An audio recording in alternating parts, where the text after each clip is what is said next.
point. Before that, I would like to ask our Madam Timer to give me my timing requirement for the evaluation, general evaluation. Maximum 7 minutes. After 5 minutes, I will show you green card. 6 minutes, yellow one. After 7, red one. And after that, you have 30 seconds to wrap up. Thank you. Well, as you saw, I brought up a new technique in our club that you give the evaluation right away after the evaluator. You give them the evaluation because normally evaluators are not getting a good evaluation. Yeah. And in this way, I think, first of all, you can make a good connection between the first evaluator, second evaluator, and also it's a kind of challenge for the general evaluator to find something right away to give us point for improvement and also positive points that we can talk about. So I saw it in a couple of clubs that they do it, and I think that can be a good thing. We can somehow exercise it in our club. For our meeting, we started with our Sergeant at Arm, Max. He took this role, which is a very important role. We take it for granted, but the thing is that it's a very important role that you start setting the room, and it's too much work. It's behind the scene, we don't see it that much, but the thing is that they do a very great job, which is so important. Couple of things that first of all, I like that sentence that you said, please give it up for Sheila. The way that you said it, it's such a nice tone for the chairperson to come on the stage. Couple of things that, at the beginning that you are introducing, I would suggest just talk about some other stuff too, not just bathroom, cell phone, and other things. Let's say for them in a meeting, you can say that please when the speaker is on the stage, don't go out of the room or come in to respect the speaker. When the speaker is on the stage, don't have sidewalk with each other. So in this way, the person wouldn't get distracted. Let the person on the stage to be the center of attention. That's the thing that I think Sergeant at Arm can mention it and set the rules at the beginning of the meeting, and everyone will follow. Our moment of humor, Ricky, it was short and sweet. Whenever you say I, everyone, you get the attention of everyone. Instead of saying to them, Mr. Smith, Dr. Smith did this, the father and son, that kind of jokes are good, but they don't get as much as attention that this kind of jokes that Ricky did made has an effect. That you come and start saying that it was my experience and you share it and you get a better laugh. So kudos on that. I think you did a great job. Moment of reflection, Max. What I like about you, you always come on the stage, you try to get to your comfort zone, even for this 1 minute role. That's a very good example to say. I've seen in Concordia Club, everyone is forced to come on the stage, even for these short roles, because they want the new member to come on the stage and experience it before their CC1. So they come on the stage for 1 minute, they experience it, and when they are doing their prepared speeches, they have already tasted the stage. So that was so good. Well, I would say that the effect of your message could be much more if you were reading it. If you could keep the eye contact throughout the room. Our toast by Abir. Again, a personal story. Whenever you start like that, you get the attention of everyone. Point for improvement. I think at the end I was a bit lost when you say for our taste.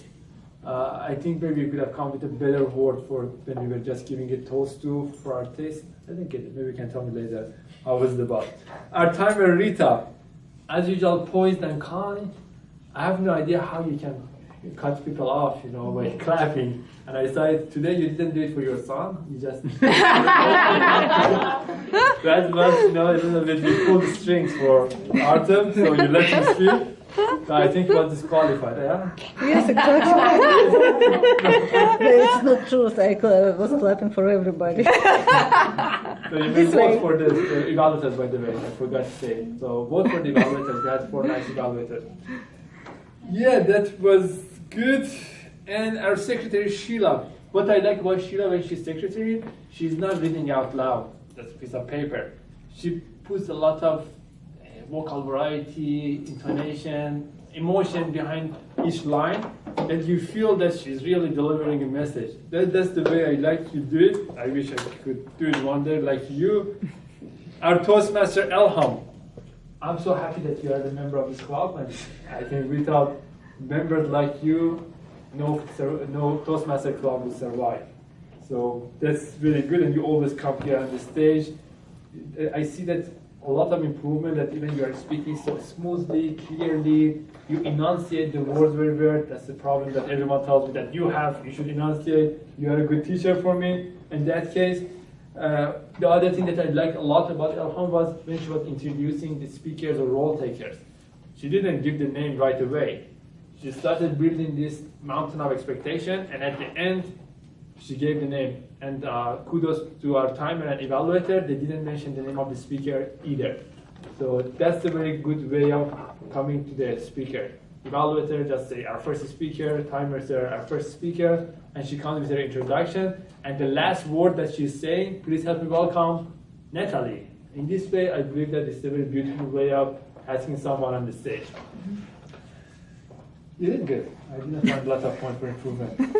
Our table topic master, Abir, she had a very difficult, challenging job today, and I found it fascinating that she found 9 questions all related to the theme of the day. And it was really good, and she made it very intimate that everyone came on the stage. They were stuck, because sometimes we give some question, let's say, you are a piece of pizza, talk.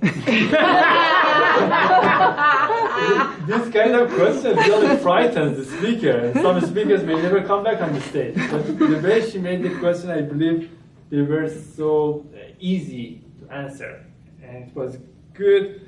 I found it, one thing that you can avoid it, I mean, I've seen it happen, is double applause. Let's say that you ask the speaker coming on the stage, one time applause, then you read out the question, the second time applause, and the speaker goes back, the third time of applause. In this way, the applause loses its value. And as you saw, the first 4 speakers, each person got 3 times of applause. After that, the applause was somehow slow and somehow vanished at the end. So to avoid that, you can call out, let's say, Brandon, read out this question, and then ask him to come on the stage. So in this way, you avoid that double applause that sometimes can be annoying. Well, what I like is you're so comfortable on the stage. Right now, you feel at home. I know that you've been Toastmaster for almost 2-3 years, so that's the value of it. The first stage, we are all shaking to death. Now, after a while, the person becomes so comfortable on the stage. And our chairperson, Sheila, I like it that you have some up-to-date information about Toastmasters. It was the last numbers, the digits that you gave us. It was so good. And when you make it, I was a guest 9 years ago. It makes it give a good impression to the guests that they are, okay, you were a guest one day 9 years ago too. So they can have this good feeling.